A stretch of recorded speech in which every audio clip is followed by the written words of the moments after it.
fiandrasana maritra dia nivoaka ny candidat filoha Andry Rajoelina ilaza izay zava-nisy tao amin'ny fiaviana. Voalohantena angambany dia ny hoe Natsono ivory izahay tenako moa zany Natsono ivory tany Maputo dia tonga Natsono tany Addis Abeba Gaborone dia tonga foana namaly an'izay fiantsoana ny vahiny ve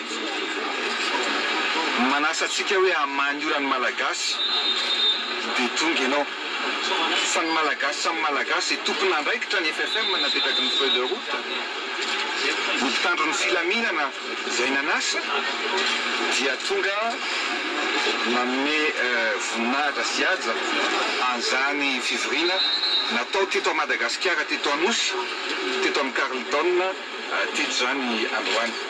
Ny fanapahan-kevitra aloha tsy misy hoe mbola fanapahan-kevitra ny raisiny.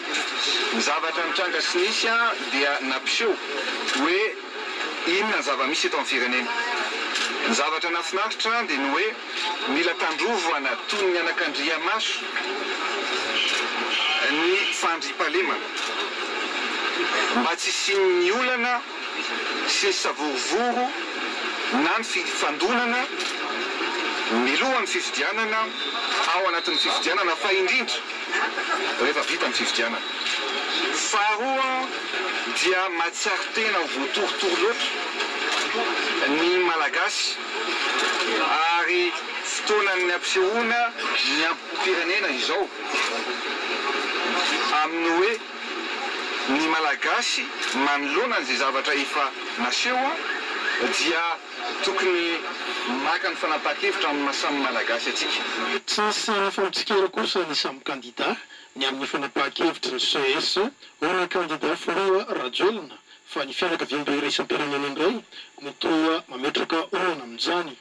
Ny olana mipetraka ankehitriny dia ny fianakaviana iraisam-pirenena indray zany zao no mametraka amin'ilay olana hoe tsy afaka milatsaka ireto candidat ireto. Ny olana tena mipetraka izay voalohany. Ny zavatra andedavintsika dia ny hoe napetraky ny communauté internationale dia ny hoe consensuel. Ka efa mipetraka le consensus aloha zany zao amin'ny samy malagasy dia ny communauté internationale indray zany no tsy manaiky an'izay consensus eo amin'ny samy malagasy zay voalohany zay.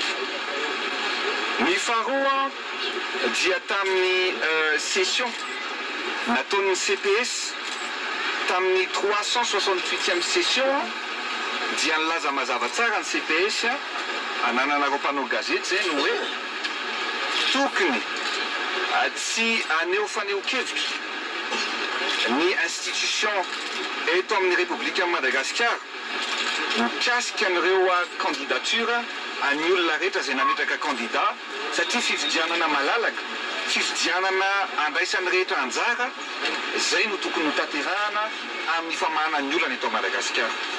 Tamin'ny 368e session io nametraka ny candidat ny rehetra, namoaka ny valy ny candidature ny CES. Fa tamin'ny 378e mangambany izay session dia nametraka indray ny CES hoe ireo rehetra akoatran'izy zay telo mianadamianaka dia hoe ireo rehetra izay nandray anjara tamin'ny fanovana misy teto amin'ny firenena izay tsy mifanaraka amin'ny lalam-panorenana dia tsy mahazo milatsaka avokoa ary na milatsaka aza dia tsy ho ekeny ny fianakaviana iraisam-pirenena zany. Mampisavorovorosaina anie zany zavatra zany hoe le olona 5%